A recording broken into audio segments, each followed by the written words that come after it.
Welcome to Life Beyond Abortion, the podcast where we delve into the untold stories and experiences surrounding abortion. Stories often missing from everyday conversations, media reports, and even other podcast interviews. I'm your host, Melissa Ohden, the founder and CEO of the Abortion Survivors Network. As the author of You Carried Me, A Daughter's Memoir, and Abortion Survivors Break Their Silence, I've had the privilege of hearing the most powerful stories from some of the most resilient and courageous individuals. These stories and these people have profoundly transformed my life, and I believe they have the power to transform yours as well. Together, we will amplify these voices, share the truths that they illuminate, and challenge our culture to recognize what life is truly like beyond abortion.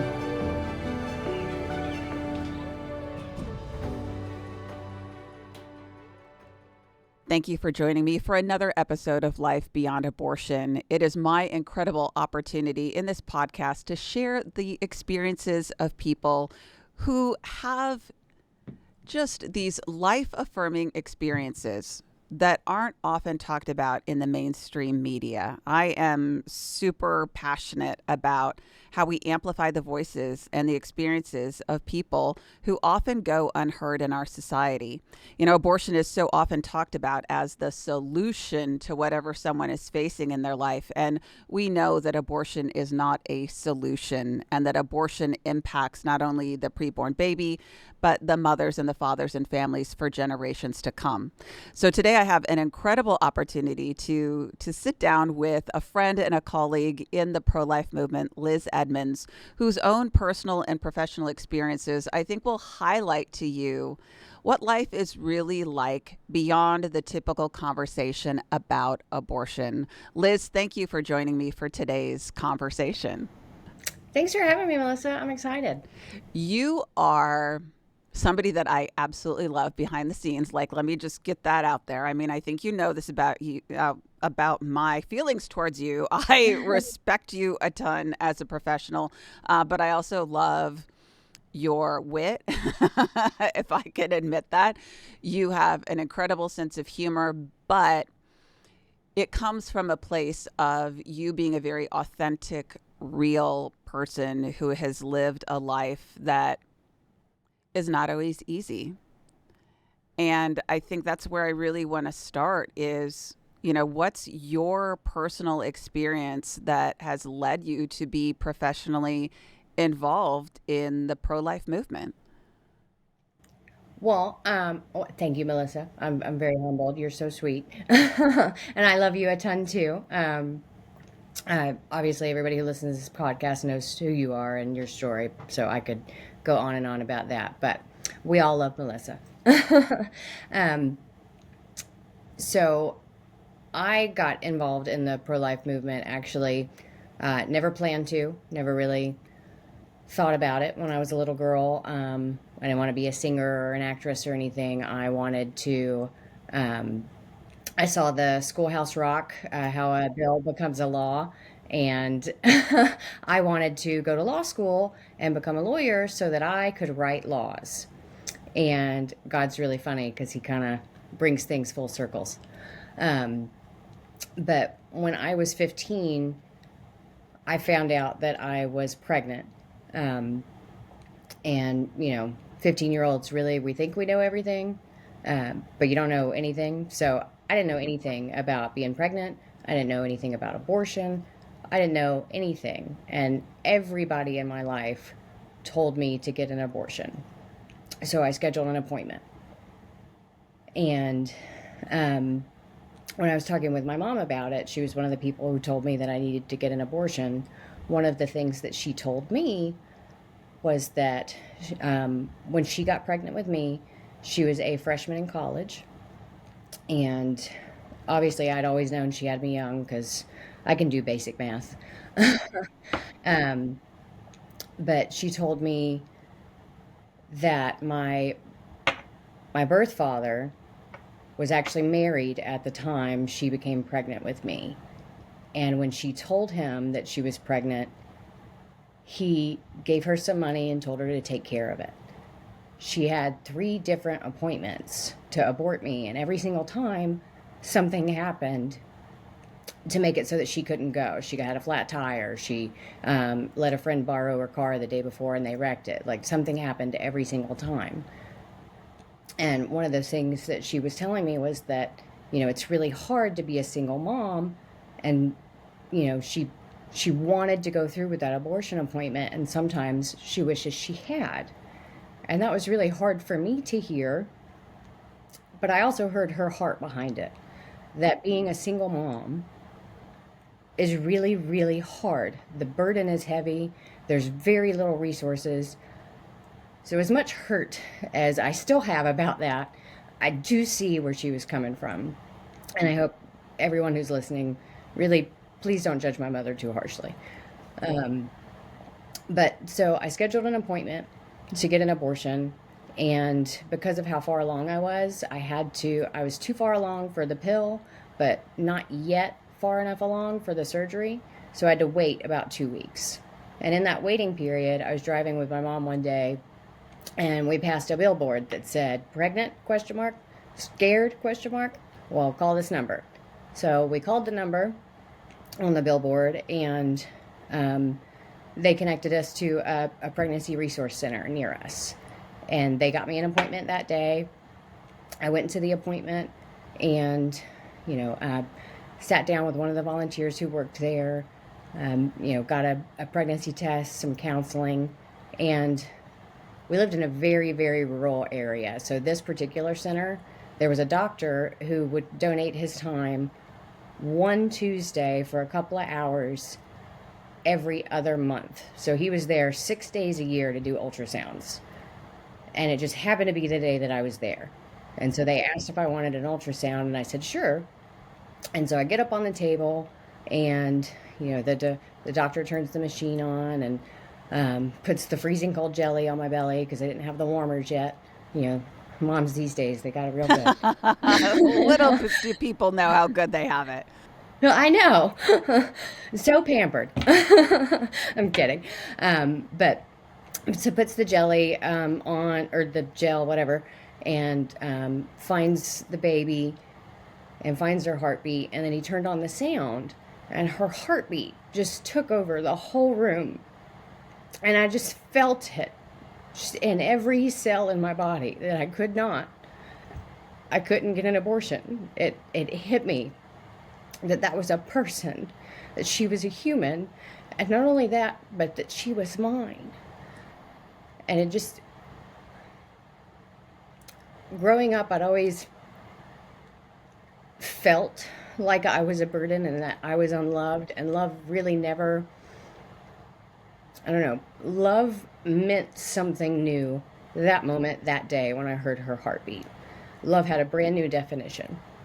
And I walked out of the pregnancy center, and I got in the car with my mom, and I looked at her and I said, "Mama, I can't do it. I can't get an abortion." And she took a deep breath, and she looked at me and she said, "Okay, well, I'm going home. Where are you going?" And so for a little while, I was homeless. I did things I'm really not proud of to, just survive. I stole food to eat. I sold things people shouldn't be able to buy. And I was really angry for a while. Angry at God, angry at everything, angry at my life, wondering why I had been born. Maybe it would have been better if my mom was able to go to one of those appointments. And the woman who worked at the pregnancy center that I had gone to, I don't know how she kept finding me, but she did. And she would get donations from people at her church. And, anytime she would get clothes that she thought would fit me, or food she knew that I liked, she would find me and bring them to me. And when I was around 6 months pregnant, one of the youth group leaders at the church I had been going to found me and asked if she could take me to dinner. And of course, I was like, please, yes, I am so hungry. But so we were sitting at dinner, and she reminded me of these Bible verses that I'd known from going to church with my grandmother when I was little. for I have called you by name and you are mine. I know the plans that I have for you, plans to prosper you and not to harm you, plans to give you a hope and a future. And even if your mother and father forsake you, never will I forsake you. And so that night, I got on my hands and knees. I asked God to save me. I became a Christian. And my immediate next prayer was, I remembered the story of King Solomon asking God for wisdom because he just felt the burden of leading this people and he had no idea what to do. And God granted his request because it was so sincere. So I just, on my hands and knees, asked God, if you gave me this baby, I don't know what to do. Please give me wisdom. Whatever you tell me to do, I will do it. I made a covenant with him. And he said adoption.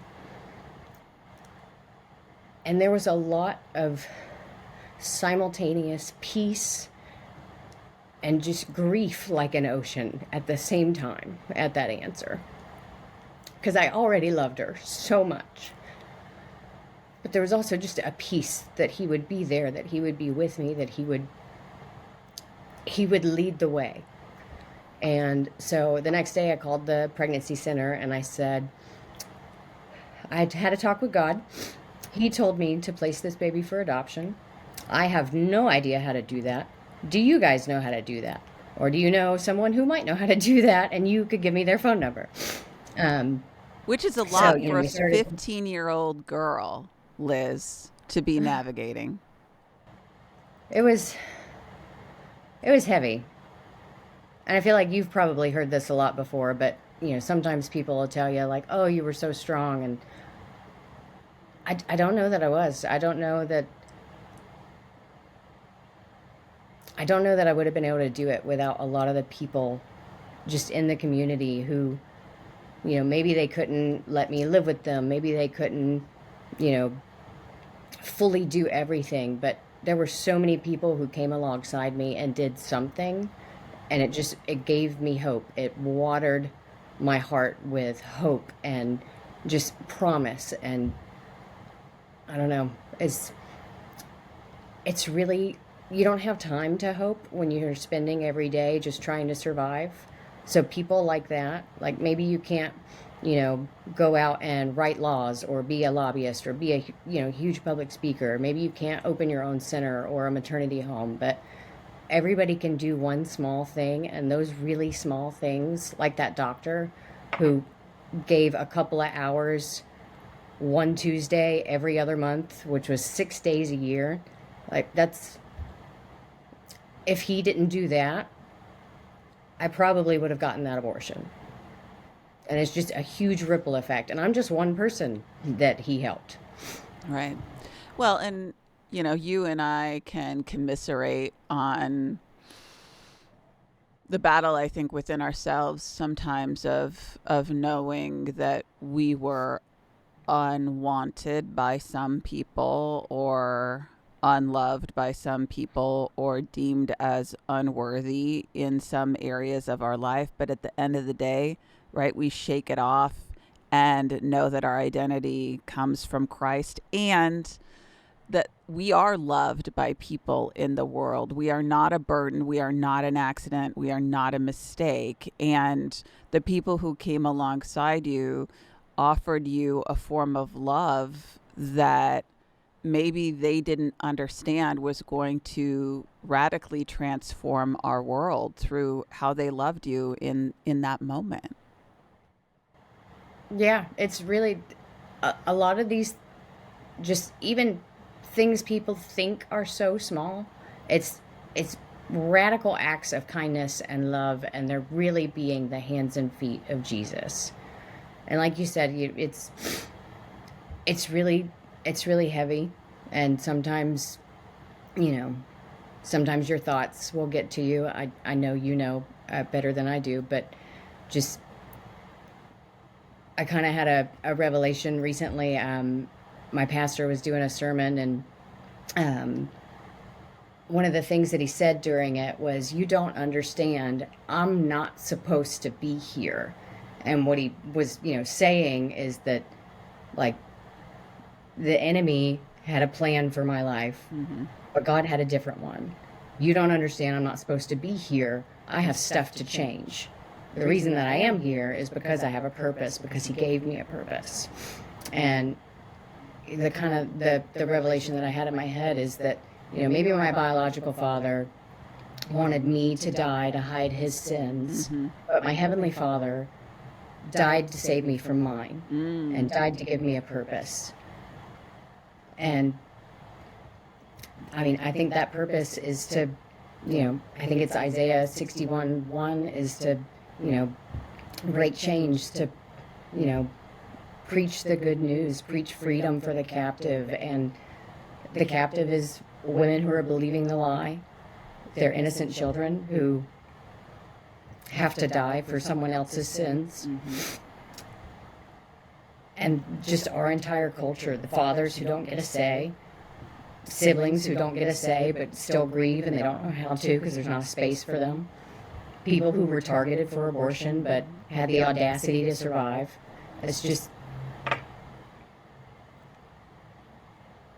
we aren't supposed to be here, but we are, and God has a plan for us. And we have changed things, and we're going to continue to change things.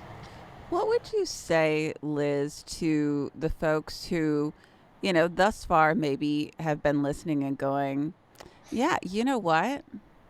Circumstances like yours are the reason why abortion should be highly accessible to women in today's society. I would probably have to wait a beat because, I'm a fighter, not a lover. Another one of the things I love about you. But it comes from a place of love. I know that about you. But what I would hope that I had the, patience and discernment to say in the moment, I hope that I would be able to see the heart and the hurt behind why they would say something like that. Because a lot of times in this movement, the anger and the hate that we face, it is usually coming from a place of deep, deep hurt. Someone who has been sold the lie of abortion, they believed it, or they have been personally affected by it because someone they love bought the lie also. And they have unresolved, deep, deep wounds. And that anger is coming from that place. So, and sort of to them, I would misplaced just say, I'm compassion. really, really I'm sorry. And misplaced compassion as well, right? Of thinking, gosh, you know what? You were going through so much, right? You were already struggling. Look at what you went through. Somehow abortion at that time would have somehow saved you from the suffering because, heck, maybe your mom wouldn't have kicked you out of the house. I mean, that's not right? That shouldn't have been the solution to the crisis. Yeah, abortion absolutely wouldn't have changed anything. And honestly, if I could go back,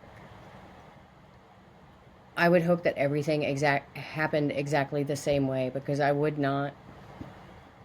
I would do all of it again in a heartbeat, because the daughter that I placed for adoption, she turns 20 this year, and I got to meet her when she was 17, after Betsy's law was passed. She heard about it. Actually, that's a whole long story, but it's very God's into details, how she heard about it. But on Mother's Day weekend of 2022, I got an email from her adoptive mom saying, "Hey, Betsy would like to meet you." And I was like, okay, totally calm, not at all freaking out. I'm cool. Yeah, cool, calm, and collected. That's me. Yep, not at all freaking out.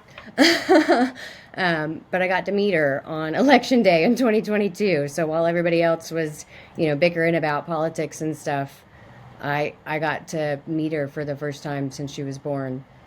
And now she, sometimes she'll just text me and be like, "Hey, can I come over this weekend?" And I'm like, "Why are you even asking me that? Just come."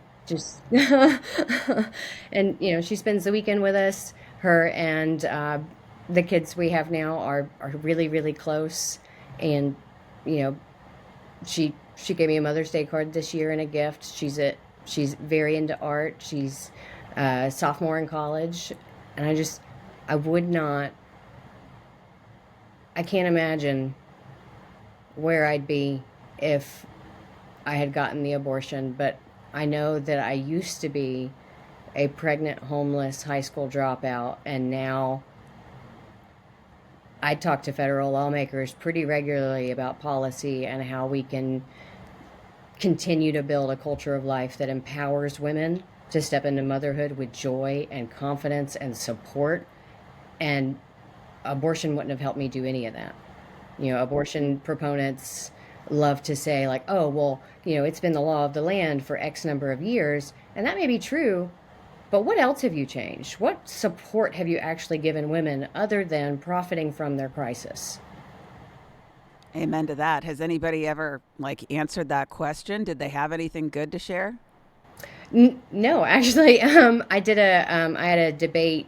It was a friendly debate with the CEO of, or I guess the Southeast, whatever her title was, manager of the Planned Parenthoods here in the Southeast. And during the debate, she interrupted one of the things that I was saying, and she was like, well, with all due respect, I've been doing this for 20 years. And I responded and said, well, with all due respect, why isn't everything better yet? I mean, that's a great question. I mean, I wasn't trying to be combative, but if you've been doing this for 20 years, if you've been working in women's rights for 20 years, why isn't anything different? Why is the only option we still have abortion?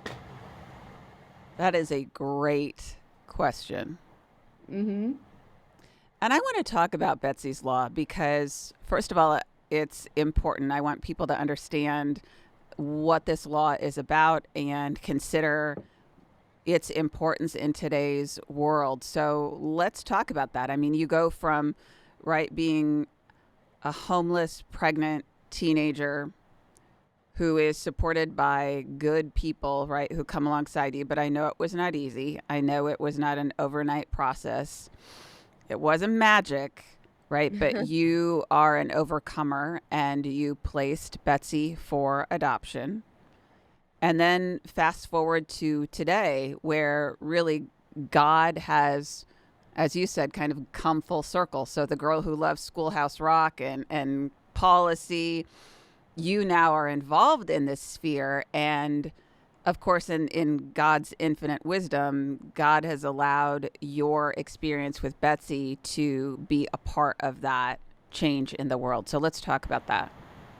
Yeah, absolutely. So it was actually in 2019.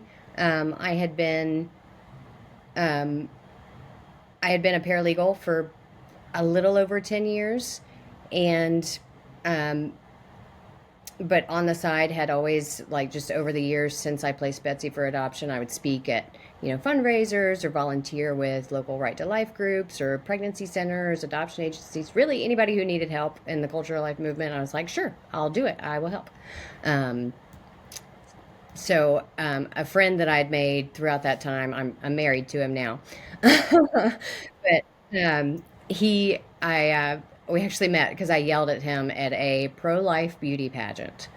Did you whistle at him? I mean, No, I was angry. I yelled because it was about corporate sponsors of Planned Parenthood and abortion providers, and it was a pro-life event. And I was like, what are we even doing, guys? Why do we have this stuff here? And he was like, oh, you're crazy. And apparently he likes that. Yeah, if people don't know you and Josh, I mean, they need to go down that rabbit trail. We'll talk about it at the end where they can learn more about the both of you. But it'll make more sense once you know the two of them, you guys. We can laugh about this now. And again, that's one of the things that I deeply love about the two of you and your family is life has not always been easy or perfect, but man, you all make a difference and you experience a lot of joy on the journey, just like I do as well. And I just think there's life lesson to be found in that as well. But all that to say, 2019, you start to get involved in the thick of it. Yeah, so in 2019, Joshua was running, he was the executive director of the National Right to Life affiliate here in Georgia.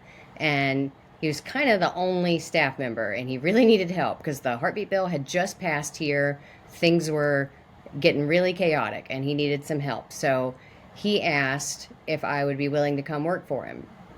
And it was going to be a huge pay cut, but I felt when he asked me that question, I felt like it was Jesus standing on the edge of the river saying, "Drop your nets and follow me." And so I did. I walked away from that career and I took the job. And so what I was going to be doing is policy and education. So educating the general public in the area on the issues, and then also lobbying for pro-life policy, but also against any you know abortion or pro-choice uh, legislation as well. So in 2020, before COVID shut everything down, the very first session, the very first bill, I'm going through all of the bills that had dropped that day, and the very first one was was the very first very rough draft of what would later become Betsy's Law. And I was reading through it, and what it wanted to do was create a new definition for housing for pregnant women, because in Georgia, the way that maternity homes are, I think there are 84 pages of regulations and rules. Half of them contradict the other half, and it's basically they're being regulated out of existence. So it's almost impossible to offer housing to pregnant women in Georgia, and it's a huge issue. Um, but I was reading through the bill, and I have a constant, like, ongoing prayer with God going on in my head all day, just an open dialogue. And so I was like, God, how is this still a problem? And at that point, it had been 15 years since I was in that situation. And I said, God, it has been 15 years. How is this still a problem? And I felt him say, "Why do you think I brought you down here?" And I was like, all right, fair enough. So um, the woman kind of behind that initial bill was Beth Hawthorne. She was trying to start. She was running a pregnancy help resource center and was trying to start a maternity home, and had been trying for a couple of years, but just all these regulations, she couldn't do it. So she was trying to create a new definition of housing that would allow her to do this and kind of get around all of those regulations and red tape. So I found her immediately and was like, "Hey, I want to help you. Your bill needs a face or nobody's going to care about it." So we worked together, we rewrote it, and it took 2.5 years, but we finally got it passed. And what Betsy's Law allows for now is it created a new definition, and it's a maternity supportive housing residence. And what it does is it allows nonprofit organizations and churches, or as long as they're a registered nonprofit, to register or to apply and register as a maternity supportive housing residence. And what they can do is they can offer free housing to pregnant and new mothers for their entire pregnancy and up to 18 months after they give birth. And this helps women, kind of have a safe, secure, stable place to live during their pregnancy, but also for that 18 months after, it allows them to save up some money, to learn how to, because a lot of times you don't know how to budget, you don't know how to, save, or how utilities are going to work and things like that. A lot of women in these situations really don't have those life skills. So it helps build them. They offer wraparound services that these women and children need, child care, help connect them with, insurance, and if food stamps or, government assistance is applicable, they help them apply for and do those things. And there are 5 registered Betsy's Law homes here in Georgia that their only mission is to provide housing for pregnant and new mothers. But what Betsy's Law inadvertently did is that there were organizations that were not allowed to take in pregnant women before, like addiction recovery programs and things like that. Now they are able to through Betsy's law. And I don't even know how many of those there are. There are so many that can now take in pregnant women, whereas before they had to be like, no, you can't come to this program, or you can't, we can't help you get through this addiction, or, we can't take you into this domestic violence shelter because you're pregnant. So if you want to come here, you have to get an abortion. Well, and that's one of the things that I think general general lay people, right, the public don't often think about is that systemically, most of our systems have been very unkind to women, right? Mm-hmm. Pregnant and parenting women in particular. And so all this, right, talk of being angry at the patriarchy. Now, I mean, we need to be dismantling systems of care that however well intentioned, right? The Mm-hmm. regulation and other things, however well intentioned it is, we have had systems working against women like you for decades. And that's why I love that very pointed statement you made with the Planned Parenthood staff, which is like, so, like, tell me about the impact you've made in your 20 years. Like, Yeah. let's do something else. I mean, wouldn't you get sick of doing that same old thing if you really believed in wanting to support women and children? Uh, you would think. You Yeah. would think that they would want to be more like you. I mean, not everybody can be as awesome as me. Ah, I know. truly. um, but I think the difference between the two, movements is I know there are people on the other side who we agree on a lot. Like we see the same issues, but maybe we don't agree on the solution. Like I've worked across the aisle. Honestly, the lobbyist for the largest abortion clinic here in Georgia, we're friends. Don't tell anybody that though. We've agreed on a lot of policy. We've worked together on expanding pregnancy Medicaid to, from 8 weeks postpartum to a full year, and expanding the services that are offered. We've worked together on a good number of things. We see the issues. We both agree that they're problems. We just really disagree on what the solution is necessarily. So there are people like that on the other side, but I think as a whole, movement to movement comparison, we are making such headway. A, because obviously we have God's favor, but B, because there are people like you and I and our friend Lauren Eden and Suzanne Guy, and just there are all of these people on our side who have these stories, who have survived just really truly awful things, who have this heartbeat of, you don't understand, I'm not supposed to be here, but since I am, I'm going to fix it. Who we've survived all of this and come out the other side, and we're going back to speak hope to these people. It's like how Moses was spared from Pharaoh, trying to exterminate all the baby boys in Egypt.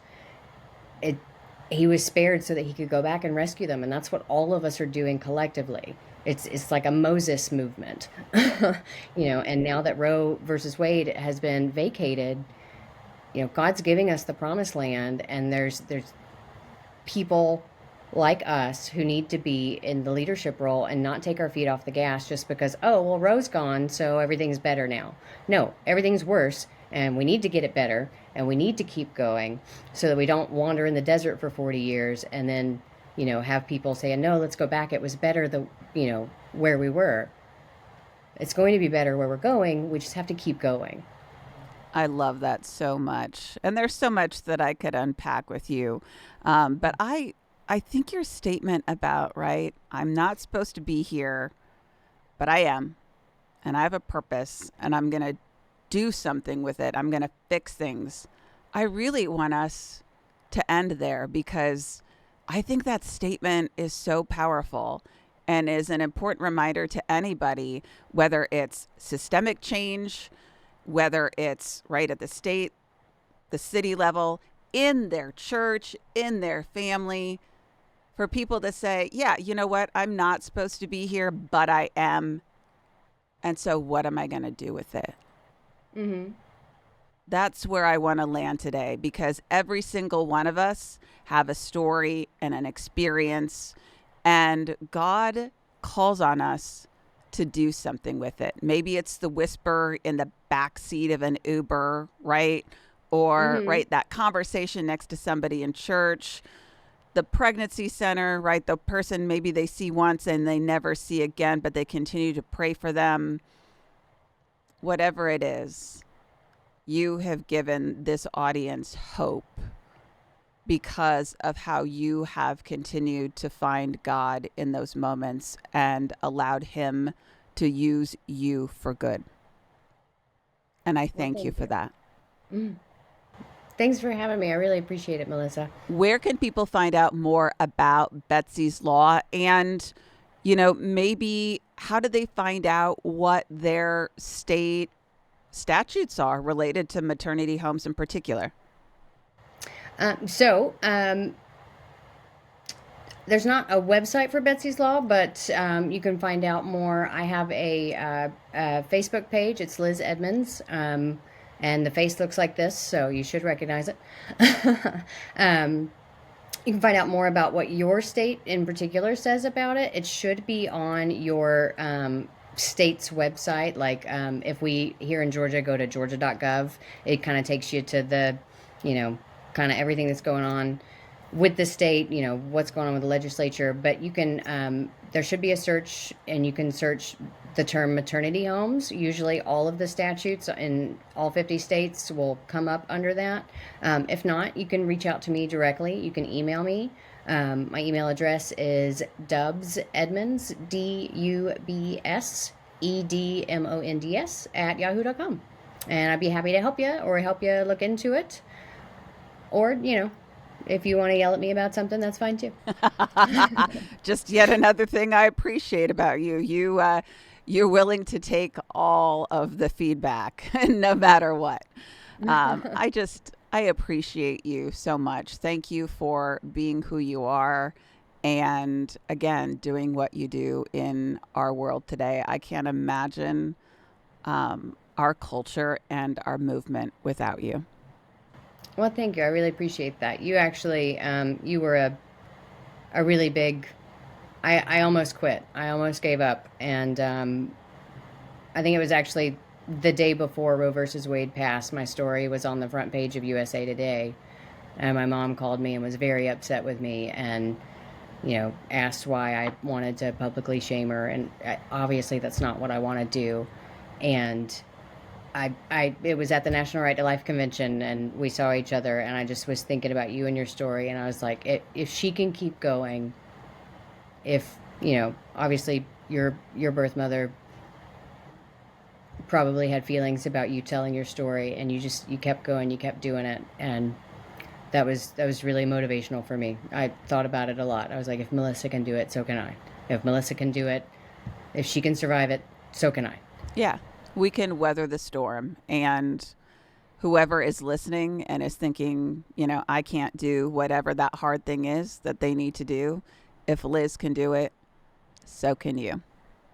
So thank you for being a hope and example for other people as well, my friend. Well, thank you. Mm-hmm. I appreciate you. Thanks for having me on. You are an incredible person. And, for you, the audience who have tuned in, I really hope you have found this episode of Life Beyond Abortion with Liz Edmonds to be both an informative one when we talk about policy that supports women and children and families, but also one that's inspirational. So do us a favor. Continue to like, subscribe, share episodes like this one from Life Beyond Abortion with other people. And as Liz shared, follow up with her, ask questions, help advocate for changes to happen in your own state related to the care for women who are pregnant or parenting. Life Beyond Abortion is a podcast presentation of the Herzog Foundation. The views and opinions on the show are those of the host and her guest, and not necessarily those of the Herzog Foundation. You can find out more about Melissa's work at melissaohden.com or by following her on Instagram at melissaohden. Be sure to like and subscribe to the show so that you never miss an episode of Life Beyond Abortion.